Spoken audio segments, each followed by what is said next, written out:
I'm going to do a nice little definition of various terms.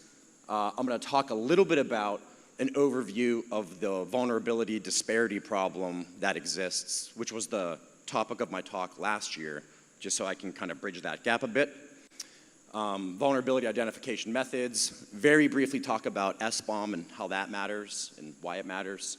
And then I'll jump into like the whole non-CVE risk discussion, and I'll do a couple case studies that are pretty recent that are very interesting and timely. So this is the most advanced slide of the presentation, I would say.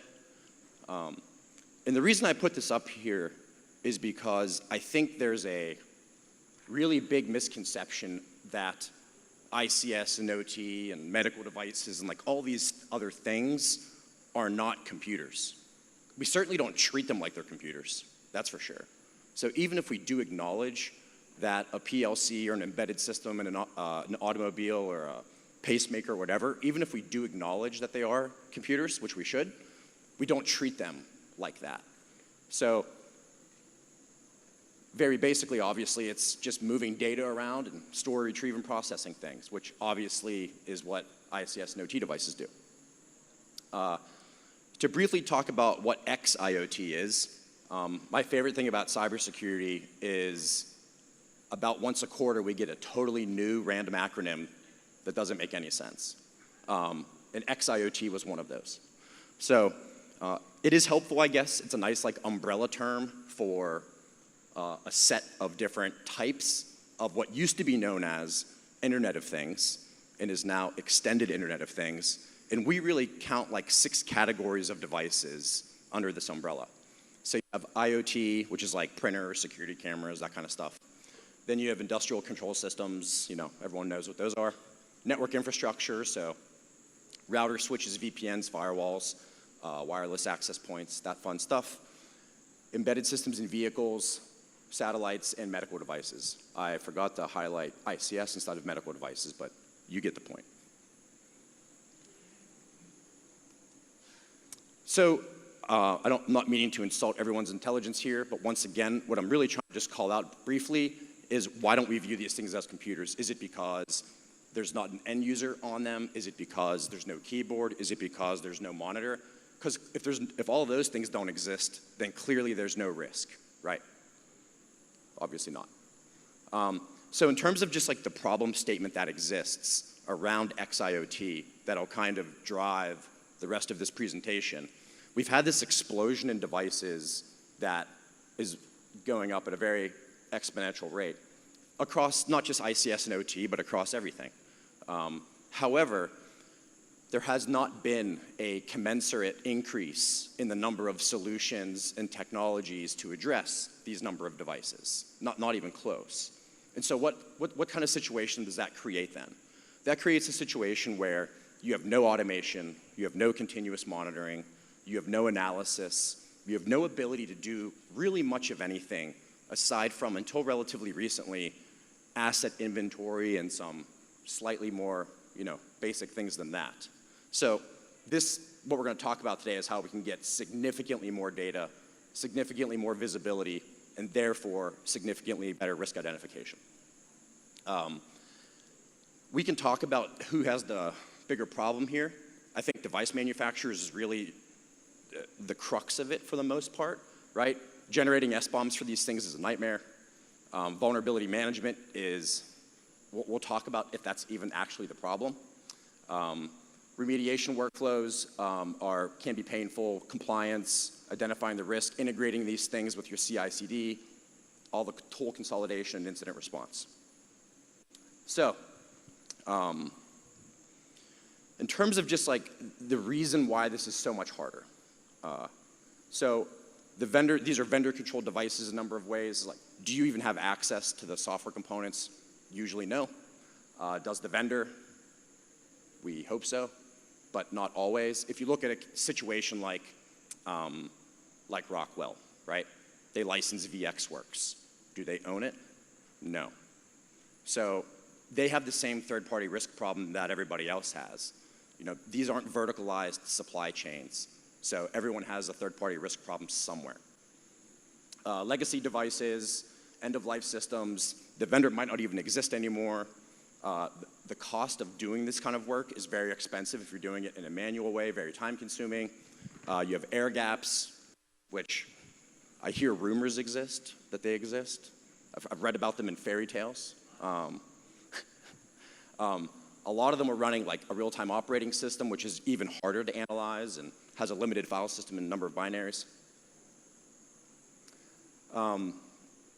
Yeah, this is everybody in this room, before and after Log4j. The best part about this is we still see magnificently large device manufacturers utilizing vulnerable versions of Log4j.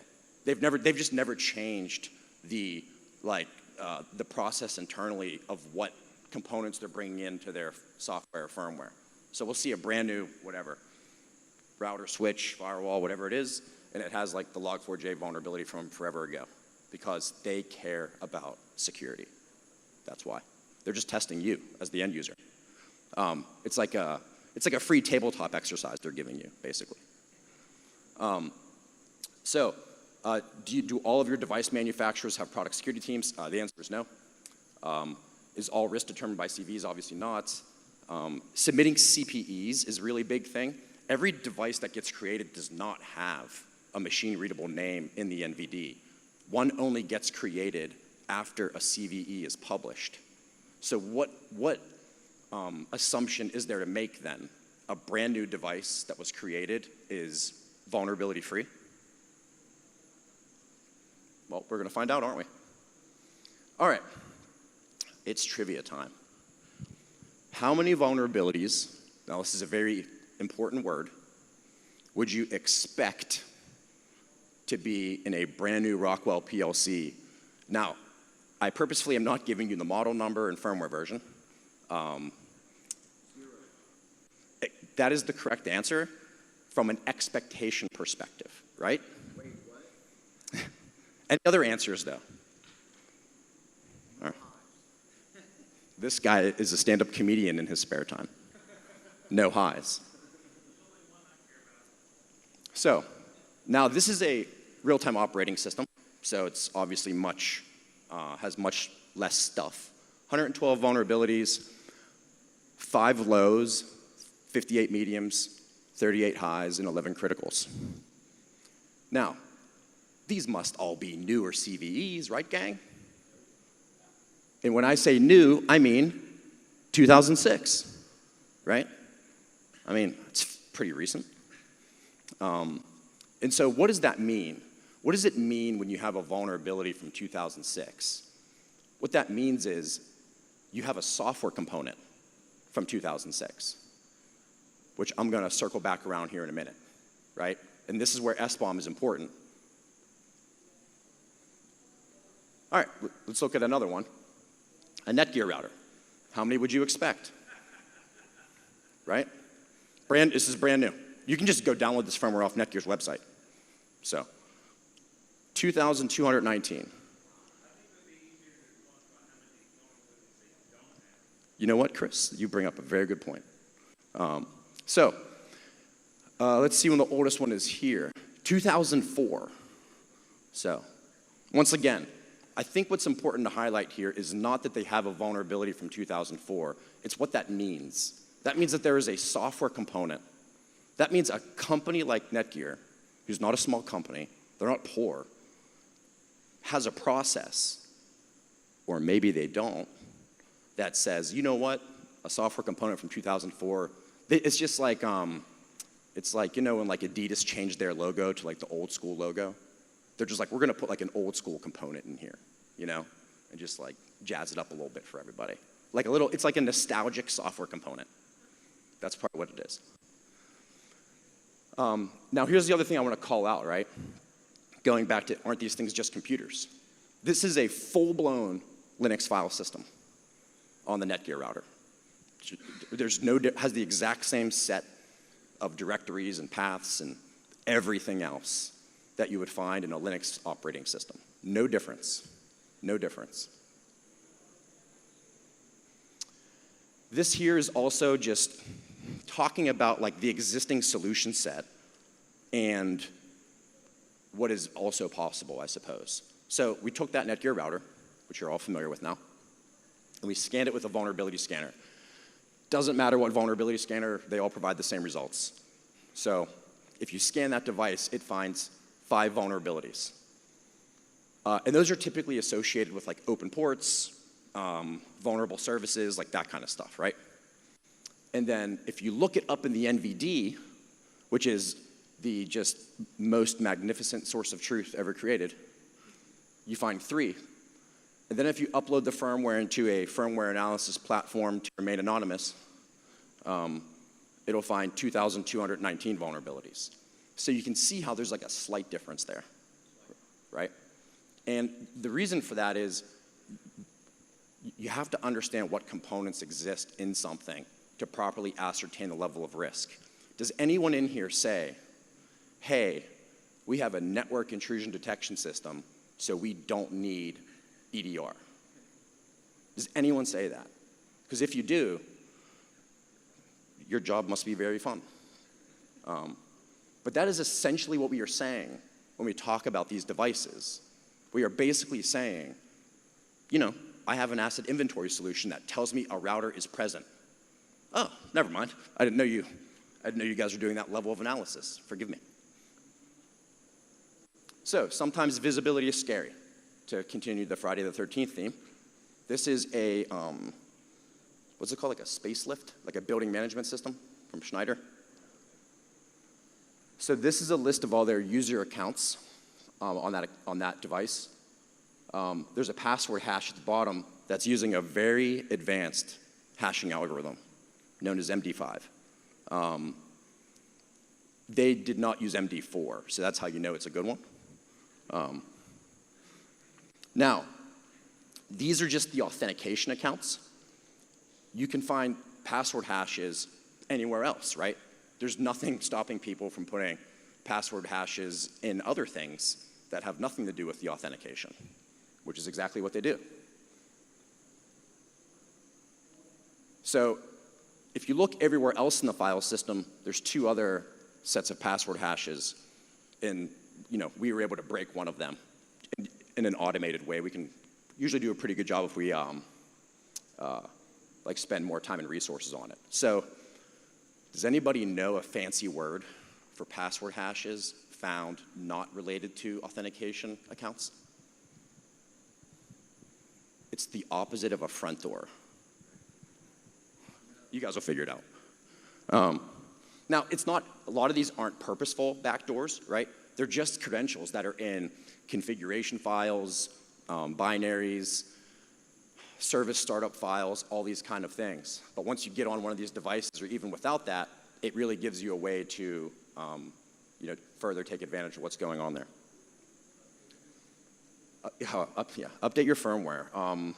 I wish that was a reasonable next step. So what I really like to call out is the idea that we are not even looking. We're not even looking. This is a Cisco ASA firewall.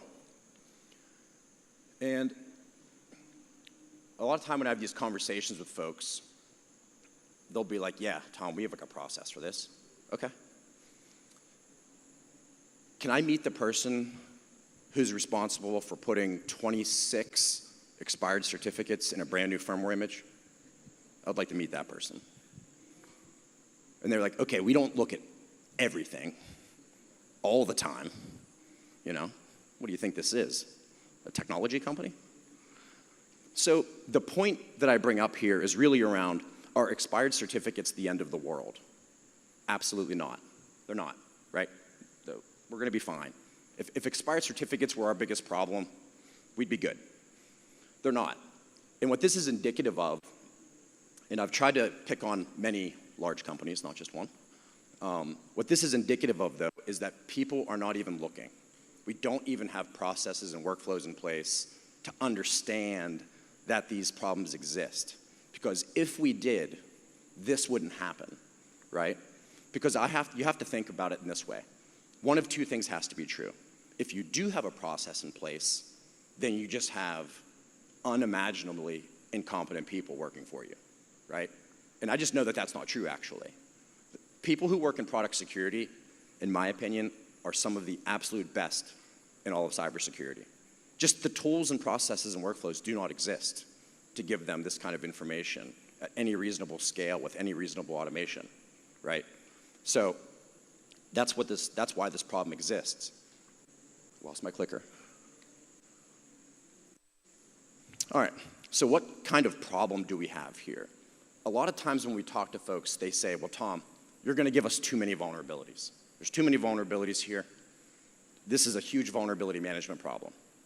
So you mean to tell me we have a vulnerability management problem when you're using a software component from 2006? Is anyone, like that's like saying, I took my door off its hinges and people stole everything out of my house. I have a burglar problem. I guess kind of. You should probably just lock your door. It might be helpful. So the problem is this is really a supply chain risk management problem, which lends itself more so to a visibility problem. And once you have visibility, you have the ability to identify risk. So I just like to really call out that I don't think there's a vulnerability management problem here. I can't wait until that's the problem we have, when we're actually managing these things and making decisions about what to fix first and how to prioritize it and all of that. That'll actually be great. We're not there yet. So just quickly to talk about some CVE risks. This is some stuff from last year. The point here I like to bring up is a lot of people don't even realize that there's multiple NVDs in the United States and that they never match, by the way. So depending on where you're getting your data from, they're usually pretty close, as you can see. But there's also multiple other national vulnerability databases. China, Russia, Japan, all these other countries have NVDs that all have a different number of CVEs in them. So your source of data here is important. The other thing I talk about, which I've already kind of mentioned around, if you only had network-based intrusion detection, would you not have EDR? Of course you would. But what has existed in the industry up until relatively recently is just this outside-in dynamic, right? And really the only thing that can do, for the most part, is say, hey, we've identified this device. We've said, here's the make, model, and firmware version. They turn that thing into a CPE, and they look that up against some aggregation of national vulnerability databases and bring back the vulnerabilities. Now, if you remember earlier, what if there isn't a CPE? If there's no CPE for that device, and you perfectly identify it, it's going to return 0. Well, everything I've showed you today, all those other vulnerabilities, are brand new. There's no, aside from the Netgear router, where there was a CPE because I was a little bit older, the other ones don't have CPEs. They're brand new. So, data sources here, so we basically just talk about, in the same way, if you want to understand what's going on in your operating system, you probably need to have some tooling that tells you what's going on in your operating system. It's the exact same mentality here. The difference is you can't go running around and installing agents on all of your OT and ICS devices unless you want to be murdered by all of your OT and ICS engineers, right? You can't install agents on security cameras and routers and do all these things. There's edge cases, of course, but for the most part, the solutions that are available for enterprise assets are not available for you as it relates to this problem. I think everybody knows what an SBOM is, ingredients list thing. That's made sense. So what I like to just call out here is we have a bill of materials for like basically everything else in life, minus software. And so I'll give a really kind of, I hope, clear example of this. This is going to be a very difficult quiz. Which do you think is more important to have a bill of materials for? Ready? A red wagon or a programmable logic controller? So I can tell you everything about that red wagon. Here's Marty. Marty Edwards. This is why he's the field CTO of operational technology at Tenable, right there. This is why. That's exactly right, Marty. The red wagon is what we care about. So it's really, it's just like an interesting dynamic. that we can know everything possible about that, but basically know nothing about that. SBOM use cases, we want to generate them, consume them, disseminate them to people, enrich them, manage them, and store them. How do they help? This gives us visibility as the basic point. I've talked about the EDR example. Here's an example how they also help. This was a Siemens thing. The important point here is this vulnerability was released in August of 2018. These Siemens devices had that vulnerability since then, right? But nobody knew that until 609 days later. It's not a new vulnerability. It's just no one even knew because no one was doing any software component analysis to identify what things existed. And in this case, it was just a version of the Linux kernel, right? I'm not going to talk about SBOM misconceptions at this point. We've talked about what you can do with these things, really about visibility. So, non-CVE risk. So this is a hypothetical scenario. Imagine you have a medical device with a perfect SBOM or an ICS and OT device, it could be any device. All the components are perfectly up to date, perfectly. There's no vulnerabilities, and then due to some magic that we can't identify, it's going to stay this way forever. Is this device secure? And I'm seeing Chris Sistrunk say no. He is correct.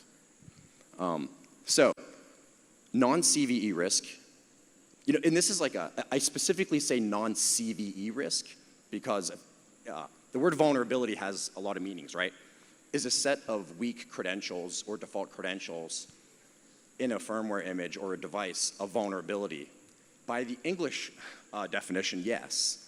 By the definition that we use in this industry, no, unless a CVE has been generated for it, right? So that's why I specifically call it non-CVE risk. So how can we identify these things? So I am going to talk about enriching CVEs, which gives you better visibility and prioritization into like how you should think about them, which will kind of parlay itself into the other pieces. But then you have misconfigurations, you have credentials, you have binary protections, you have public keys, private key certificates, you have the integrity of the firmware, which is another thing that's a problem, which we'll talk about.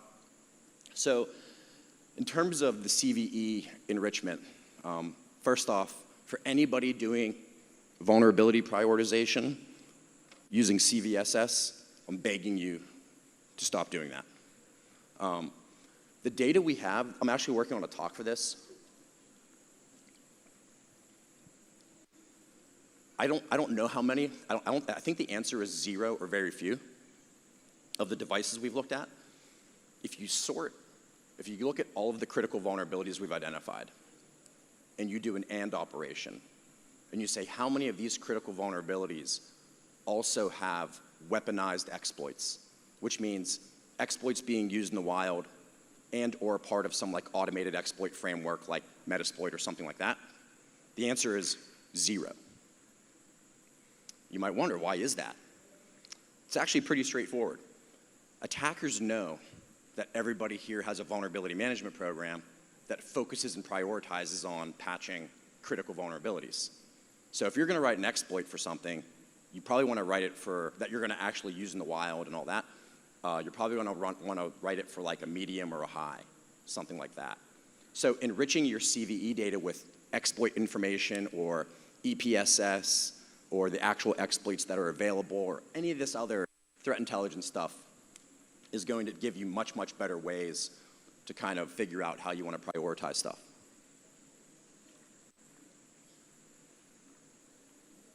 All right, so a case study here, Volt Typhoon.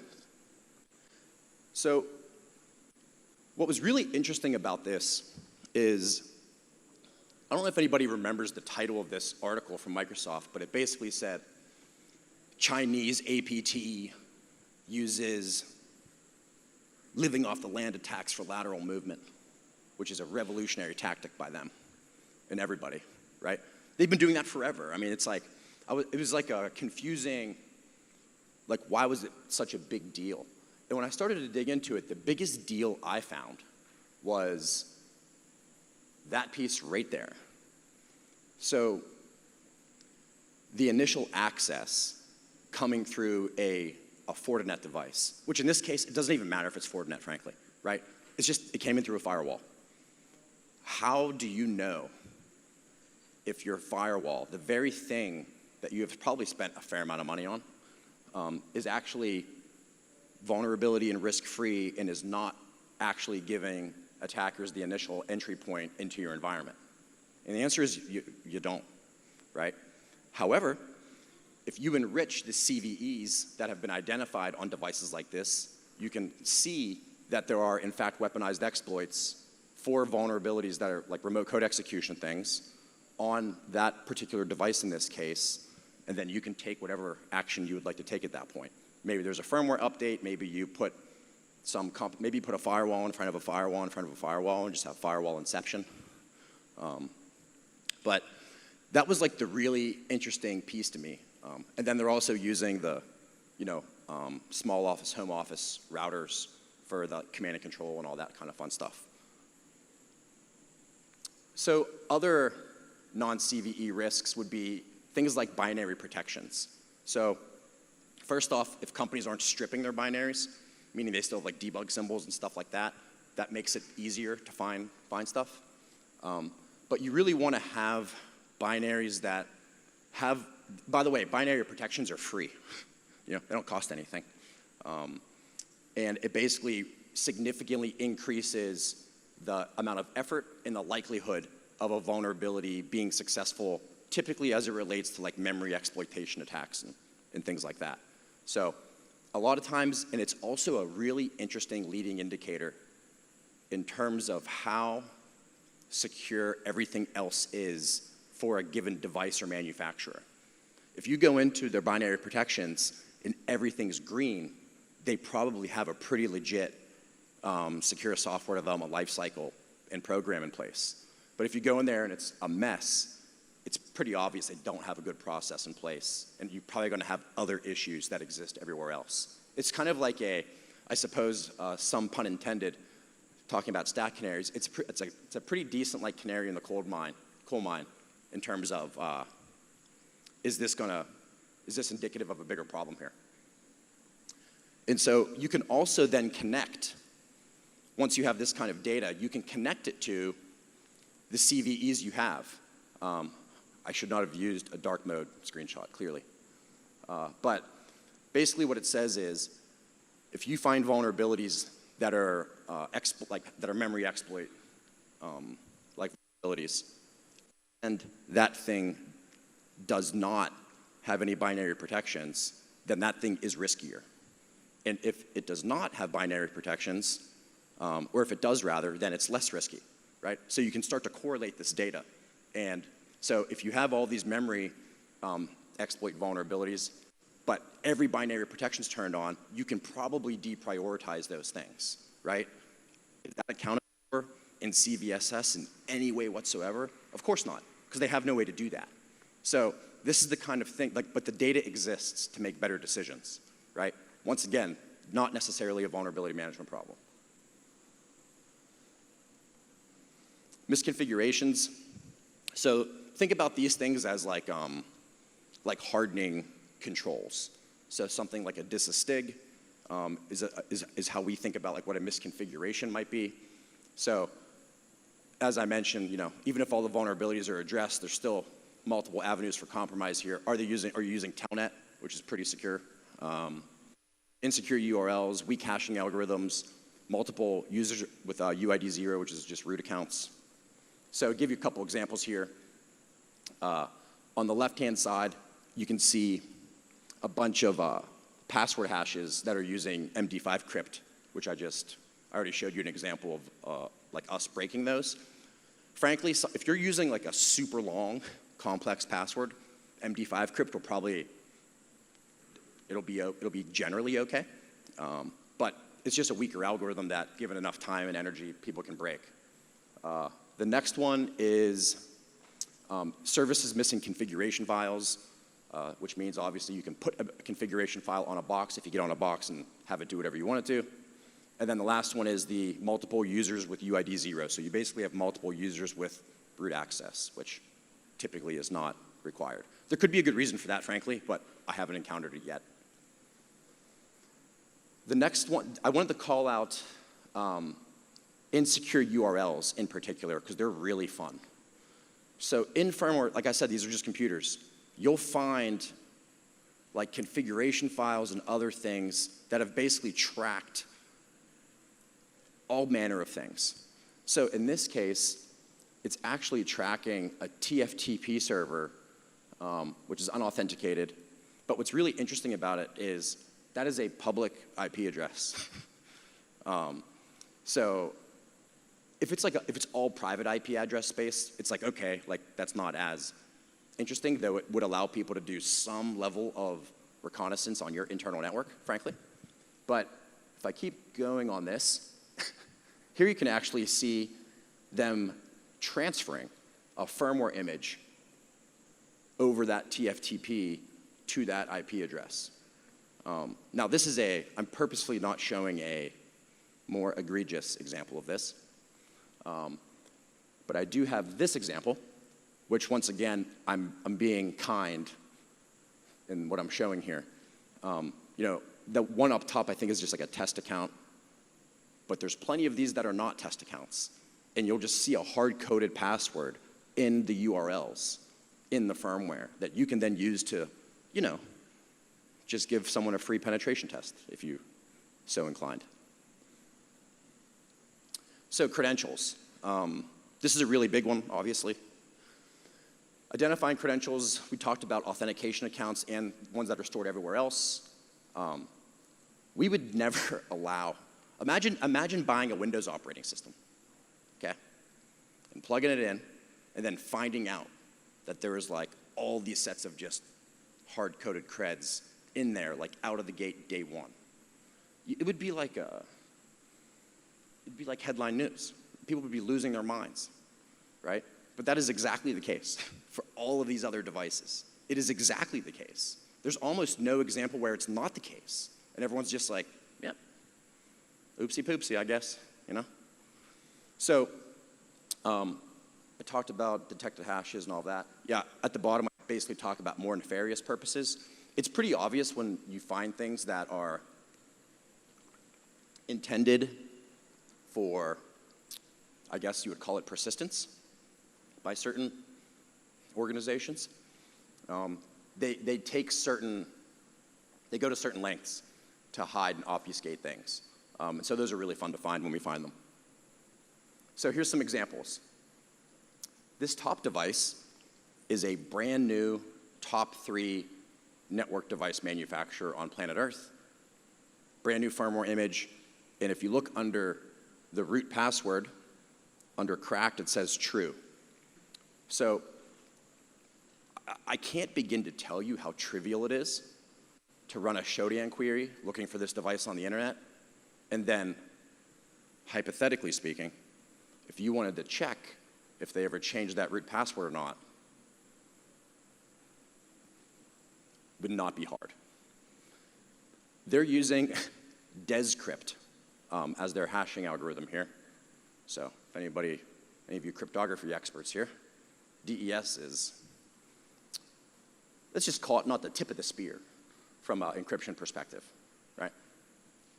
And then at the bottom here, this is a different device manufacturer. We found 4 other sets of password hashes, and we broke all of them. Now, I'll call out one exception. If you look at these top 2, those are like the test credentials that are packaged up with OpenSSH. Does anybody know what those credentials are? The plain text? Happy days are here again. So if you've ever like set up an SSH server or whatever, the default credentials are happy days are here again. So these top 2 actually aren't like a problem, but it just shows that they're really easy to crack. The bottom 2 are actually, they're actually pretty strong passwords. And I would love to show them to you, but that would not be smart. So why is this a problem?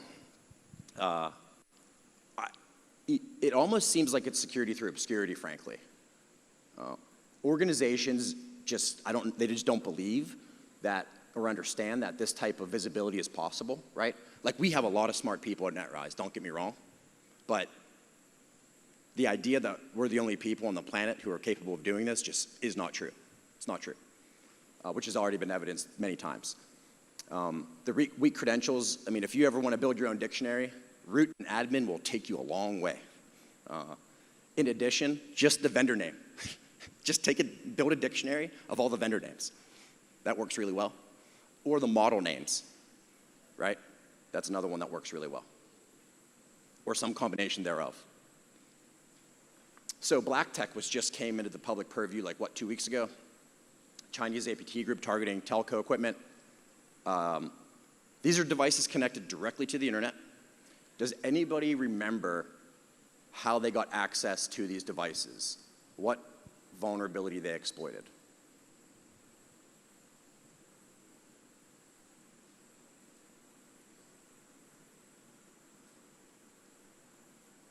They didn't exploit any vulnerability. They exploited nothing. They exploited the fact that people use garbage credentials on their telecommunications devices, and they just logged into them. Advanced persistent threat. Emphasis on advanced, right? And it's because, by the way, this has just been happening forever, right? It's been happening forever. And now I think there's like a broader statement to explore around other security tools and companies doing, frankly, a better job than we probably give them credit for, right? The CrowdStrikes, the SentinelOnes, like the spam filters, all these kinds of companies. If you have all that stuff deployed and configured reasonably well, it's painful to get on a box in a lot of cases. Or you can target a device that has to be connected to the internet. It has to be. It can't not be, right? It has to be connected to the internet. Absolutely has to be, right? Imagine if all of your laptops for all of your users had to be connected to the internet. Probably wouldn't be great. That's exactly the case here. This is like my second to last slide, I think. So finding all the public keys, private keys, and certificates is really interesting. I talked about the certificate problem already. From a private key perspective, so these 3 private keys are private keys where the associated public key is also on the firmware. So I'm not sure if there's any cryptography experts in here, but a public key is meant to be public, and a private key is not meant to be public. So if you have both of them, you can decrypt whatever and do whatever. It's the equivalent of leaving like the key in your front door when you leave, right? That's your private key, and you just left it there, right? Yeah, yeah. And I mean, it depends like what service this is for, but some really interesting things. Yeah, I mean here, like we find like SSL fallback keys and all kinds of, we have one company's entire list of all of their SSH keys, which probably doesn't make them happy. So in terms of just like some ways you can mitigate these things, number 1, get visibility first, or none of this matters. So changing passwords, these are things anyone can do, right? You can change the passwords on these devices. You can change configuration settings in a number of ways. You can update the firmware. You can notify the manufacturer. You can implement additional monitoring. Once you have this data, you can now make data-driven decisions and not just hopeful decisions, right? If you know this device has these vulnerabilities and those vulnerabilities have these exploits, you can tune a firewall or whatever to say, monitor specifically for these things because I know those risks exist in this network, right? Which is exactly what we do already for other parts of our network. Compliance adherence. So these are a number of the things that are all possible here. So that is it. Happy to take any questions that you guys might have.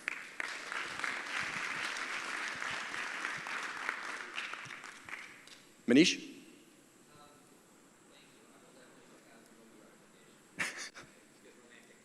Yes.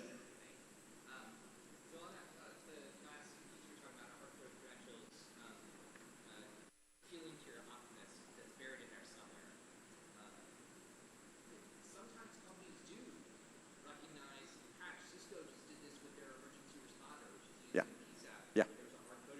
Mm-hmm. They put out an advisory, they fixed it. Yeah. So, in your opinion, why did they fix that one? Why did they choose, like, they do good things sometimes. It has to get brought to their attention. They don't have a scalable response capability. It's totally impossible. They make so many things. All these companies make so many things. I mean, I've had these conversations, so I'm not just like, I'm not assuming this.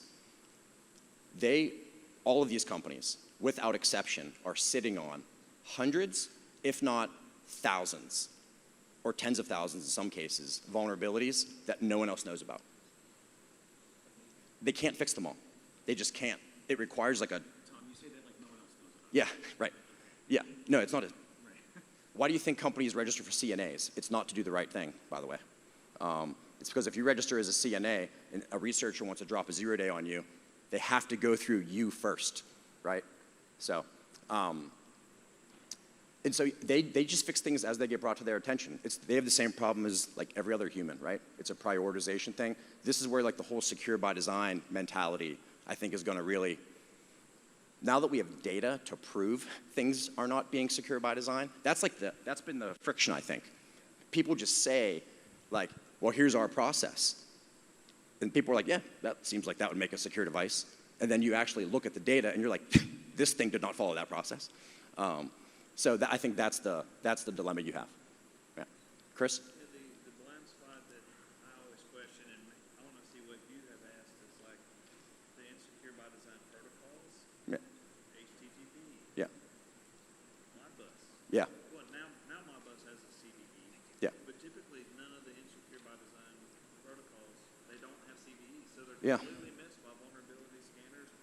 And so what have you encountered about that? Like, to me, those things should almost be, I don't know, informational. Like, because it's on purpose, I guess. The fact that it's on purpose doesn't make it right. Well, it's like if a PLC manufacturer patches its latest remote code execution, oh, that's cute, they still have Modbus. Yeah, no, I totally appreciate what you're saying. Yeah, I mean, so Chris's point is, if something is built insecurely on purpose, or you're using unauthenticated, unencrypted, especially in ICS land, network protocols, a vulnerability is like the least of your concerns, kind of. If you get access to the network, you're probably not going to be going after that CVE. Totally agree with you. I don't disagree. What we've seen, and maybe you've seen this too, you have better visibility than me for sure, is if people are using and have the ability to have network visibility, you can at least see that stuff, right? If people want to compromise a CVE or something, that gives you probably a slightly better persistence to kind of hang out there for a bit longer. But I think all that stuff should be tracked. That is an advantage to insecure protocols. You can monitor. Yeah, You yeah, don't need a yeah. encrypted version. That is a nice thing, yes. Any other questions? Sir? Question, I haven't heard that acronym used before. CNA, what is that? Certified Naming Authority? Is it certified?